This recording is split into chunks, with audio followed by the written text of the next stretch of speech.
నందు గారు, నేను మిమ్మల్ని ఒక ప్రశ్న వేయదలుచుకున్నానండి. క్లారిటీ ఇవ్వండి. మీ మీద, మీ హస్బెండ్ మీద ఆరోపణలు వచ్చాయి. ఆరోపణలు వచ్చినప్పుడు మీరు ఒక 3 months బ్యాక్ మీరు ఒక వీడియో రిలీజ్ చేశారు. మా పేరు మీద ఎవరో డబ్బులు వసూలు చేస్తున్నారు, మమ్మల్ని బదనాం చేస్తున్నారు, మేము ఇక్కడి నుంచి వాళ్ళని పంపించేయటం జరిగింది, మా మీద వాళ్ళు ఒక గ్రడ్జి పెట్టుకున్నారు, దాని ప్రకారము మా మీద నిందలు వేస్తున్నారు అనేటటువంటిది మీరు కొంతకాలం క్రిందట ఒక వీడియో రిలీజ్ చేశారు. ఓకే, ఆ వీడియో రిలీజ్ చేసినప్పుడు అందరూ మిమ్మల్ని అర్థం చేసుకున్నారు, రైట్, వేరే ఎవరో చేసి ఉంటారు అని.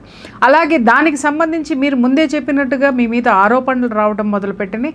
ఆరోపణలు వచ్చిన తర్వాత కూడా కొంతమంది, దాంట్లో నాకు తెలిసినటువంటి యూట్యూబర్స్ కూడా ఉన్నారు, వాళ్ళ దగ్గరికి ఏవైతే ఈ రిపోర్ట్స్ రావడం మొదలుపెట్టినాయో వాళ్ళు ఏం చేశారు అనంటే, ఒకటి, మీ లిస్టు ఎవరైతే మీ పేరు మీద వసూలు చేశారు అనేటటువంటి అంశాలు ఏవైతే ఉన్నాయో వాటి మీద దృష్టి పెట్టారు.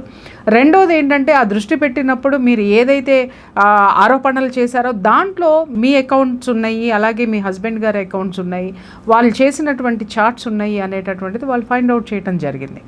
ఆ తర్వాత ఇంకొక విషయం ఏంటి అనంటే, ఎవరైతే బాధితులు వచ్చి తెర మీదకి వచ్చి మాట్లాడుతున్నారో మాట్లాడేటప్పుడు కూడా 1-2 సార్లు వాళ్ళు మోసపోయారా లేదా, మనీ ట్రాన్సాక్షన్ జరిగిందా లేదా అనేటటువంటిది కూడా యూట్యూబర్స్ కొంతమంది, అందరినీ నేను అనడం లేదు, గాలి మాటలు మాట్లాడేటటువంటి యూట్యూబర్స్ ఈరోజు చాలామంది ఉన్నారు. కానీ కొంతమంది మాత్రం కరెక్ట్గా అసలు అక్కడ యూకే వీసా ప్రాసెస్కి సంబంధించినటువంటిది కానివ్వండి, ఇలాంటి అగ్రిమెంట్స్కి సంబంధించినటువంటి ఆఫర్ లెటర్స్ మీద కానివ్వండి, ఎలాంటి గైడ్ లైన్స్ ఉన్నాయో వాటన్నిటిని కూడా చూసి చాలా చక్కగా జనాలందరికీ కూడా ఎక్స్ప్లెయిన్ చేశారు.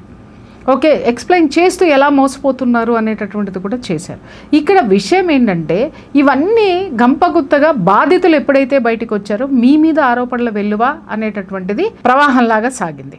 ఇక్కడ మీరు ఒక విషయము బాధ్యతాయుతంగా మీరు ఒక విషయం మర్చిపోవడం ఏంటి అనంటే, ఏ విషయాన్ని మర్చిపోయారు అంటే, ఏవైతే బాధితులు తెర మీదకి వచ్చి చెబుతున్నారో వాటన్నిటికీ కూడా బాధితులు ఆల్రెడీ ఉన్నప్పుడు వాళ్ళతో మీరు పర్సనల్గా ఖచ్చితంగా చర్చించాల్సింది. వాళ్ళకి సంబంధించినటువంటి డీటెయిల్స్ ఉన్నప్పుడు మీరు చర్చించకపోతే మీ లీగల్ సెల్ ఏదైతే ఉందో, మీకు లీగల్ అడ్వైజర్స్ ఎవరైతే ఉన్నారో మీ లీగల్ అడ్వైజర్స్ తోటి మీడియేటింగ్ ఖచ్చితంగా చేయించాలి.